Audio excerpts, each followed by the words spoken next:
So hello guys, welcome to my another video. I hope आप सभी अच्छे होंगे और मैं भी अच्छा हूँ। सो गाइज़, आज की वीडियो बहुत ज़्यादा इंपॉर्टेंट होने वाली है, तो वीडियो को पूरा देखना। अच्छा हाँ, मुझे याद है कि आज से कुछ टाइम पहले ना मेरे वीडियो पे कमेंट आया था कि भाई आपने जो ये फ्लैग लगा रखा है, ये फटे हुए फ्लैग को नहीं लगाना चाहिए, ये डिसरिस्पेक्ट होता है। सो इसलिए मैं इसे आज यहाँ से हटा रहा हूँ। फ़िलहाल मैं इसे सही जगह रख दूँगा। और मुझे हाँ, कुछ टाइम पहले कमेंट आया था, ये मुझे उनका नाम याद नहीं आ रहा एग्जैक्टली अभी। सो मैं वीडियो की बात कर रहा था, तो आज की वीडियो बहुत ज़्यादा इंपॉर्टेंट होने वाली है। सो आज अपन बात करने वाले हैं साइंस के कुछ इंपॉर्टेंट टॉपिक के बारे में जो एसएससी के एग्ज़ाम में, यानी कि मैं स्टेनो की बात कर रहा हूँ, सीजीएल, सीएचएसएल, एमटीएस जो भी होने वाला है, सो उन सभी एग्ज़ाम के लिए बहुत ज़्यादा इंपॉर्टेंट है। साइंस के कुछ 10 टॉपिक हैं जिससे आपको क्वेश्चन देखने को मिलते हैं हर बार। सो अपन बिना किसी देरी के आज की वीडियो को स्टार्ट करते हैं। सो यहाँ पे 10 टॉपिक लिखा हुआ है। सबसे पहला टॉपिक है लाइट। देखो, लाइट से कई सारे क्वेश्चंस एग्जाम में आते हैं। जैसे आपसे ये पूछा जा सकता है कि रिफ्लेक्शन किसे कहते हैं या फिर रिफ्रैक्शन किसे कहते हैं, और उसके बाद आपको ये तारे क्यों चमकते हैं। तो ऐसे कई सारे क्वेश्चंस हैं। उसके बाद जो नेक्स्ट टॉपिक है वो है आई। आई में आपसे ये पूछा जा सकता है कि कॉर्निया किसे कहते हैं, आइरिस किसे कहते हैं, पुपिल किसे कहते हैं, या फिर जो आई से रिलेटेड डिजीज़ होते हैं, मायोपिया वगैरह, तो इन सब के बारे में पूछा जा सकता है। थर्ड टॉपिक है आपका केमिस्ट्री का, मेटल एंड नॉन मेटल। बहुत ही इंपॉर्टेंट टॉपिक है। जैसे आपसे ये पूछा जा सकता है कि क्या कहते हैं आपको, ऐसा कौन सा मेटल है जिसको आसानी से हम कट कर सकते हैं। तो ऐसे कई सारे क्वेश्चन हैं। उसके बाद जो नेक्स्ट टॉपिक है वो है आपका पीरियडिक टेबल। पीरियडिक टेबल यार आपको पता होगा, अगर आप प्रिपरेशन कर रहे हो तो आपको पता होगा अच्छे से कि इससे क्वेश्चन आता ही आता है, ठीक है। तो इसको बताने की ज़रूरत भी नहीं है। Periodic table, metal, non metal, metalloids के रिलेटेड क्वेश्चन आते हैं एग्जाम में। उसके बाद जो नेक्स्ट टॉपिक है वो है आपका बायो का, प्लांट एंड एनिमल किंगडम। ये बहुत ही इंपॉर्टेंट टॉपिक है। मेरे पास इसका नोट्स भी बना हुआ है। और अच्छा, मैं आपको एक बार इसका नोट्स दिखा देता हूँ। सो यहाँ पे लिखा हुआ है, देखो आपको दिख रहा होगा प्लांट किंगडम। इसमें आपको क्रिप्टो गेम्स के बारे में या फिर फैनरो गेम्स के बारे में, थैलोफाइटा हो गया, तो इससे क्वेश्चंस आते हैं। एल्गी हो गया, फंजा हो गया, यहाँ से क्वेश्चन एग्जाम में पूछे जाते हैं।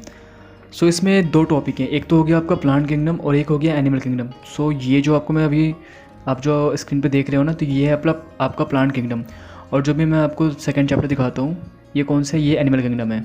इसमें आपने सुना होगा मोनेरा के बारे में। ये बहुत इंपॉर्टेंट टॉपिक है। मोनेरा हो गया, प्रोटिस्टा हो गया, इससे क्वेश्चंस आते हैं एग्ज़ाम में। सो ये जो था बहुत मोस्ट इंपॉर्टेंट टॉपिक है बायो का, plant kingdom and animal kingdom. So अपन बढ़ते हैं नेक्स्ट टॉपिक की तरफ। जो नेक्स्ट टॉपिक अपना है वो है आपका सेल। ये भी बायो का चैप्टर है।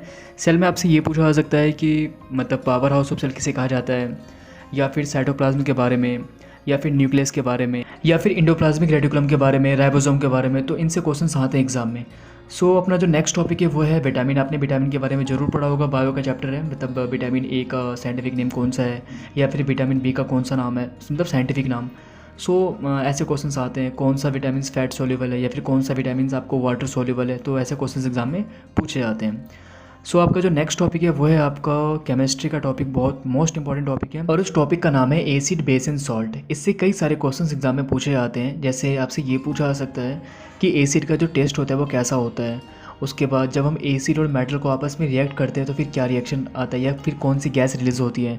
चलो आपसे एक क्वेश्चन है, जब एसिड और मेटल को आपस में रिएक्ट करते हैं तो कौन सी गैस निकलती है। आप लोग कमेंट जरूर करना, ठीक है। उसके बाद बेस से रिलेटेड क्वेश्चन पूछा जाता है कि बेस का टेस्ट कैसा होता है, ठीक है। सॉल्ट से रिलेटेड क्वेश्चन आते हैं एग्जाम में। सो ये आपका मोस्ट इंपॉर्टेंट टॉपिक था केमिस्ट्री का। चलिए नेक्स्ट टॉपिक है आपका फॉर्मूला। देखो, फॉर्मूला हो गया फिजिक्स का पार्ट। फिजिक्स में कई सारे फॉर्मूला है। जैसे आपसे ये पूछा जा सकता है कि फोर्स का फॉर्मूला क्या होता है, या फिर मिरर फॉर्मूला हो गया। उसके बाद एक्सीलरेशन का फॉर्मूला क्या होता है, ए बराबर b minus u by t, F बराबर एम ए हो गया। या फिर आपने मोशन चैप्टर पढ़ा होगा, या फिर इलेक्ट्रिसिटी। तो इसमें भी कई सारे फॉर्मूला हैं। सो आप उसे याद कर लेना, एग्जाम में क्वेश्चंस आते हैं। सो आज का जो सबसे लास्ट टॉपिक है वो है डिजीज़ एंड डेफिशिएंसी। देखो, डिजीज़ यानी कि जैसे आपने पढ़ा होगा बैक्टीरिया से कौन कौन सी बीमारी होती है, डिजीज़ होता है। बैक्टीरिया हो गया, वायरस हो गया, प्रोटोजोआ हो गया, जैसे मलेरिया हो गया। चलो आपसे एक क्वेश्चन है, मलेरिया किससे फैलती है। आपके पास ऑप्शन तो नहीं दूंगा, पता ही होगा आप लोग को, कमेंट जरूर कर देना, ठीक है। तो डिजीज़ हो गया and deficiency most important topic है। सो ये थे टोटल 10 टॉपिक जो मोस्ट इंपॉर्टेंट टॉपिक है। अगर आप एसएससी की प्रिपरेशन कर रहे हो, जैसे सीजीएल हो गया, या फिर सीएचएसएल, स्टेनो, एमटीएस, सीएचएसएल, तो ये आपके लिए मोस्ट इंपॉर्टेंट टॉपिक है। इसे सबसे पहले आप याद कर लेना। सो गाइस, वीडियो की लेंथ काफ़ी लंबी हो चुकी है, तो अपन वीडियो को यहीं पे एंड करते हैं। और आप लोगों से एक रिक्वेस्ट है, अगर आपने अब तक मेरे चैनल को सब्सक्राइब नहीं किया है तो याद से कर देना। और हाँ, अगर आपको आज की वीडियो सच में अच्छी लगी हो, इन्फॉर्मेटिव लगी हो, तो प्लीज़ यार वीडियो को ज़रूर शेयर करना, ठीक है। सो चलो मिलते हैं नेक्स्ट वीडियो में।